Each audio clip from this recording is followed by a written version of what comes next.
education has actually been in existence for about 25 years. It was started in Philadelphia by a gentleman named George Weiss.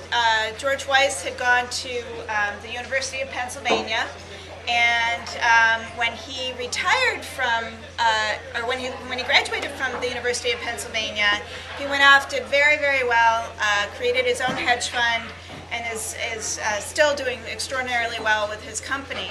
But he was still very involved with the University of Pennsylvania, and he came back to his fraternity for a reunion, spent some time with some of the kids that his fraternity had mentored while he was a student, and saw what they were dealing with, and really thought, you know, if I could give other kids the same kind of experience I had with college, how much better could their life be?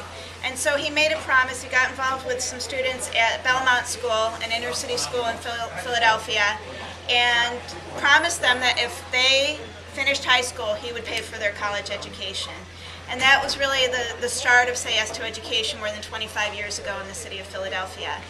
Since that time, George has kept that promise, but he's also taken it to Cambridge University, to Harlem, and to Hartford.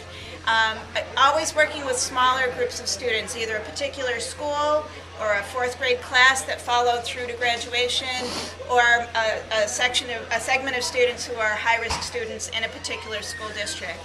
And over the course of the last 25 years, they learned a lot about what does it really take to get a kid who's living in poverty all the way through to succeed in college and graduate and start a life that's fulfilling and gives back to their communities as well. And they learned about things that really have an impact, like after-school programming, summer camps, tutoring, mental health care if you need mental health care if you need health care. These are all things that we all sort of take for granted in our own lives, or things that we provide for our families.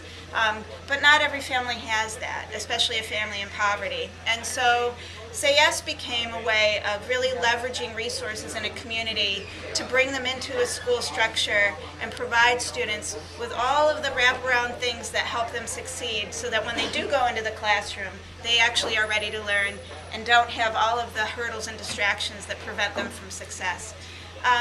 So about 5 years ago, actually 6 years ago, Say Yes was looking at an opportunity to take this theory across an entire city school district, and Syracuse was the district they chose. They have been here since 2005. They have been continuing to do all of after-school and summer programming. We still are raising money for our Tuition Promise program to send students to over 100 colleges, both SUNY and private institutions and two-year colleges. And I think probably the best way to explain the impact of Say Yes is for you to meet a student who's actually in college right now and participating in some of our programs. And so what I'd like to do is introduce you to Jamel McMullen.